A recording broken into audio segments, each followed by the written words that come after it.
Most people mean a big explosion, but that is not a likely event. In fact, most people are unaware of the potential dangers associated with hydrothermal, hot water, explosions, which are much more common than eruptions of lava or volcanic ash.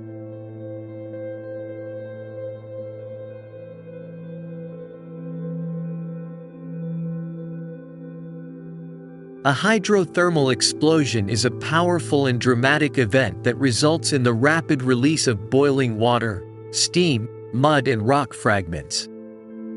The explosion can reach a height of 2 kilometers, 1.2 miles, and leave a crater several meters, tens of feet, to more than 2 kilometers, 1.2 miles, in diameter. The ejected material, mostly breccia, angular rock cemented by clay, can be found as far as 3 to 4 kilometers, 1.8 to 2.5 miles, from the largest crater.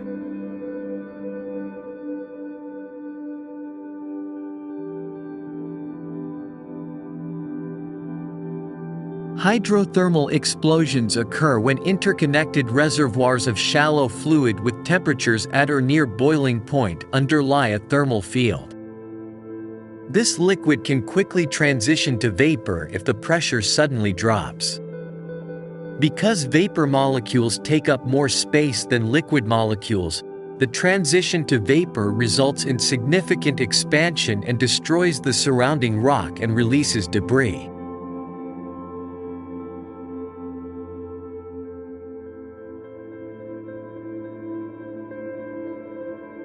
Hydrothermal explosions have the potential to pose significant local hazards and can damage or even destroy thermal features. In Yellowstone, hydrothermal explosions occur within the Yellowstone caldera and along the active Norris-Mammoth tectonic corridor.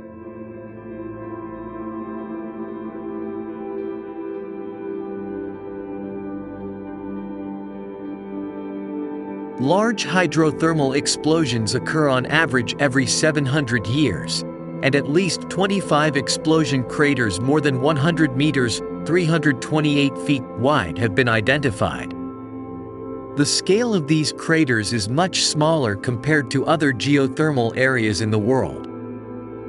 A major hydrothermal explosion in Yellowstone occurred after an ice sheet more than 1 kilometer, 0.6 miles, thick receded from the Yellowstone Plateau about 14,000 to 16,000 years ago.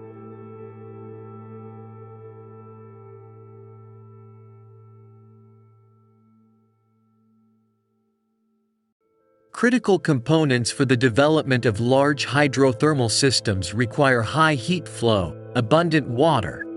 The Yellowstone Plateau receives about 180 centimeters, 70 inches, of rainfall annually. And seismicity. Yellowstone experiences 1,000 to 3,000 earthquakes per year. To maintain fracture open. Active deformation of the Yellowstone caldera and seasonal changes also contribute.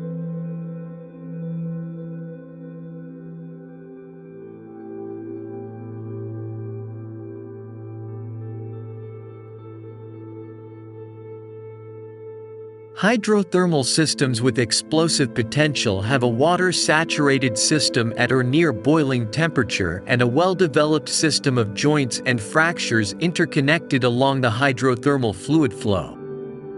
Rising hydrothermal fluids flow along fractures that develop due to repeated inflation and deflation of the caldera, which causes rock to fracture, and along the edges of low-permeability rhyolitic lava flows.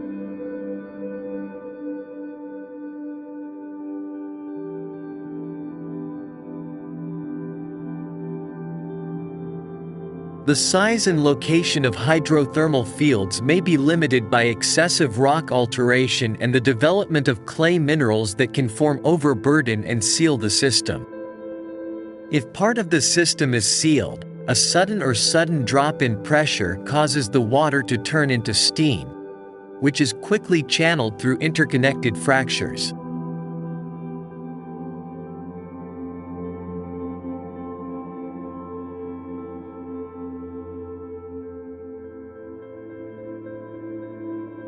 The result was a series of repeated explosions and crater excavation. The similarity between the size and dimensions of large hydrothermal explosion craters and the thermal fields at Yellowstone suggests that such an event may represent a late stage in the evolution of geyser basins.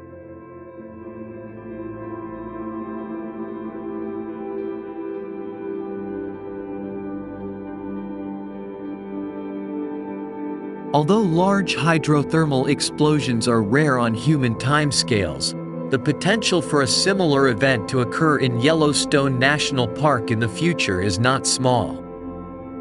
Based on the occurrence of large hydrothermal explosion events over the past 16,000 years, explosions large enough to create craters 100 meters (328 feet) wide probably occur every few hundred years.